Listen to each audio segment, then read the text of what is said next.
Officieel 4 april bestond Casa Cuna 65 jaar. Ja, dat is natuurlijk heel erg bijzonder. Er zit een hele lange geschiedenis achter hoe Casa Cuna eigenlijk is ontstaan. Er zijn ook hele mooie verhalen over. En ja, we zijn gewoon echt heel erg dankbaar dat we het op deze manier kunnen vieren. Zeker in de moeilijke tijden, financiële moeilijke tijden. We hebben deze plaats ook gedoneerd gekregen, het eten gedoneerd gekregen, de cameraman gedoneerd gekregen.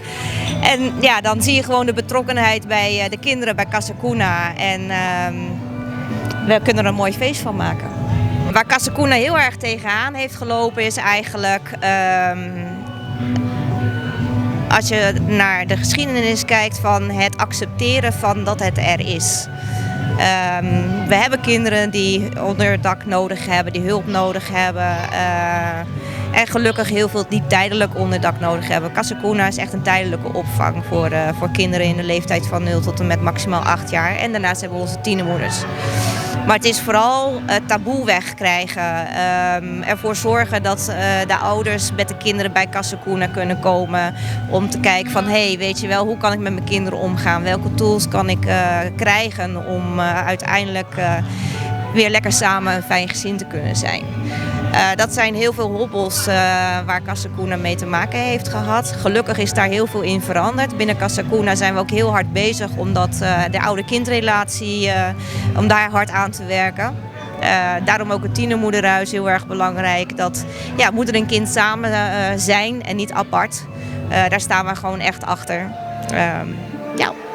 Dat is heel erg positief. Toekomst van Casa Cuna.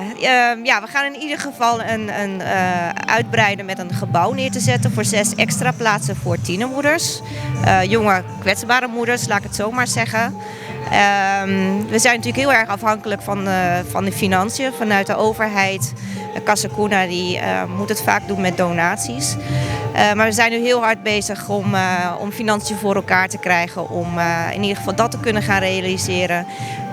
Dus veel meer met de ouders samen te werken. En de jonge moeders met de kinderen te kunnen helpen, tijdelijk op te vangen. En ja, daar werken we naartoe. Altijd vanuit je hart denken. Schaam je niet. Zorg voor elkaar. En blijf positief. Want als je een focus hebt op de horizon, dan kom je er op een gegeven moment wel.